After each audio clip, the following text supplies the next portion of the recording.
নমস্কার বন্ধুরা, প্রধানমন্ত্রী আবাস যোজনার নতুন নিয়মে বিরাট বড় সুখবর। এবারে আপনারা 1,20,000 টাকার বদলে পাবেন 1,68,000 টাকা। এতদিন যারা উপভোক্তার টাকা পেয়েছিলেন তাদেরকে 1,20,000 টাকা করে দেওয়া হয়েছিল 3টি কিস্তিতে। তো এবারে যে 1,68,000 টাকা পাবেন নতুন নিয়মে, কী কী প্যাকেজ এর মধ্যে রয়েছে ডিটেলস জেনে নেব। 31শে আগস্ট পর্যন্ত আবেদনের সময়সীমা রয়েছে। যারা এখনও আবেদন করেননি আপনারা অবশ্যই আবেদন করে নিন। মুখ্যমন্ত্রী শুভেন্দু অধিকারী ইতিমধ্যে ঘোষণা করেছেন যে 30 লক্ষ আবাস যোজনার ঘর দেওয়া হবে নতুন করে। তো বন্ধুরা, এখানে দেখতে পাচ্ছেন যে আর্থিক প্যাকেজ, ঘর তৈরির অনুদান 1,20,000 টাকা করে 3টি কিস্তিতে দেওয়া হতো, এবং সেই টাকা 1,20,000 টাকাও দেওয়া হবে। ঘরের টাকা বাবদ 1,20,000 টাকা দেওয়া হবে। এবারে আপনারা যে পাবেন মজুরির টাকা 36,000 টাকা পাবেন, অর্থাৎ 100 দিনের যে কাজের টাকা, 120 দিনের কাজের ভিত্তিতেই এই টাকা 36,000 টাকা আপনাদের দেওয়া হবে। এর সাথে শৌচাগার নির্মাণের জন্য 12,000 টাকা স্বচ্ছ ভারত মিশনের অধীনে দেওয়া হবে। অর্থাৎ মোট সুবিধা হচ্ছে 1,68,000 টাকা আপনাদের উপভোক্তার যারা হবেন আপনাদের অ্যাকাউন্টে ঢুকবে। তো পিএম আবাস যোজনার কাজ এখন যুদ্ধকালীন তৎপরতায় শুরু হয়েছে। কেন্দ্রীয় গ্রাম উন্নয়ন মন্ত্রীর সাথে রাজ্যের নতুন মুখ্যমন্ত্রী শুভেন্দু অধিকারীর বৈঠকের পর একাধিক বড় বড় ঘোষণা সামনে এসেছে।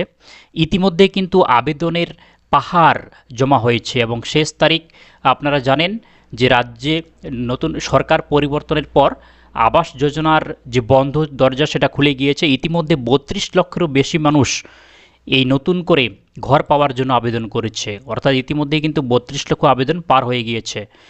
এবং আবেদন জমা করার শেষ তারিখ কিন্তু 31শে আগস্ট, তাই হাতে খুবই কম সময় রয়েছে। আপনারা যারা এখনও আবেদন করেননি আপনারা অবশ্যই জরুরি ভিত্তিতে আবেদন করে নিন, কারণ পরবর্তী 10 বছরেও আর এই আবাস যোজনার সার্ভে হওয়ার সম্ভাবনা কম রয়েছে।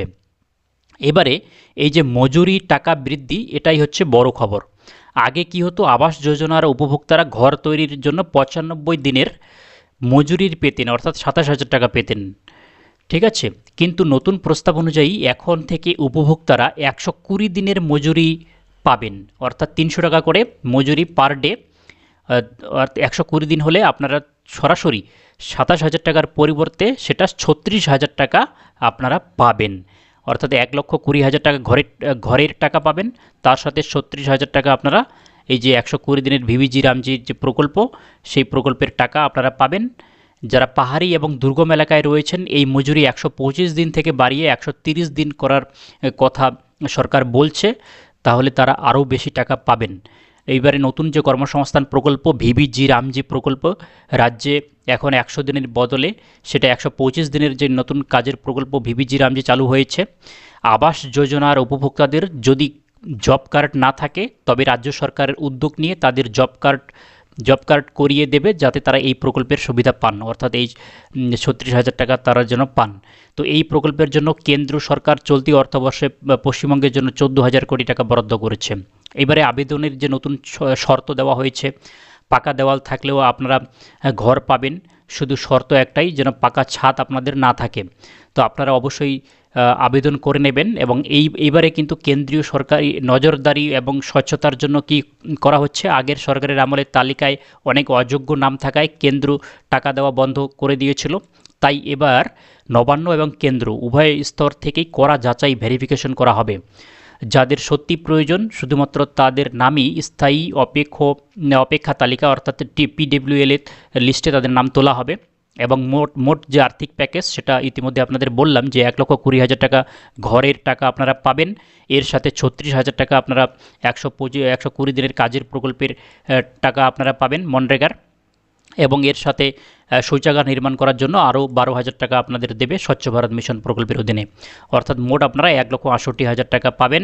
তো যারা এখনও আবেদন করেননি, নিজেই সেলফ সার্ভে করে যদি আবেদন করতে না পারেন, অথবা আপনাদের বাড়িতে যদি সরকারি আধিকারিক এসে সার্ভে না করে থাকে, তাহলে আপনারা Aadhaar card, voter card, job card, bank passbook এবং কাঁচা ঘরের ছবি তুলে নিয়ে আপনারা বিডিও অফিসে গিয়ে যোগাযোগ করুন। আপনার এলাকার গ্রাম পঞ্চায়েত বা ব্লক স্তরে সমীক্ষা শুরু হয়েছে, তথ্য যাচাইয়ের সময় সঠিক তথ্য আপনারা দেবেন, তাহলে আপনাদের নাম লিস্টে আসবে। লিস্টে প্রথমে 1 লক্ষ ঘর ইতিমধ্যে কেন্দ্র সরকার মঞ্জুর করেছে, 1 লক্ষ ঘরের তালিকায় যদি আপনার নাম নাও থাকে, পরবর্তী সময়ে আবার নতুন করে লিস্ট, আবার নতুন করে তালিকা তৈরি করা হবে, সেখানে হয়তো আপনাদের নাম থাকবে, কিন্তু সার্ভের কাজ কিন্তু 31শে আগস্টের পর আর কবে হবে সেটা অনিশ্চিত। তাই আপনারা এই সুযোগ মিস করবেন না। এখনও আবেদন না করে থাকলে আপনারা বিডিও অফিসে গিয়ে অবশ্যই যোগাযোগ করুন। কোনো প্রশ্ন থাকলে অবশ্যই জানাবেন। Thanks for watching.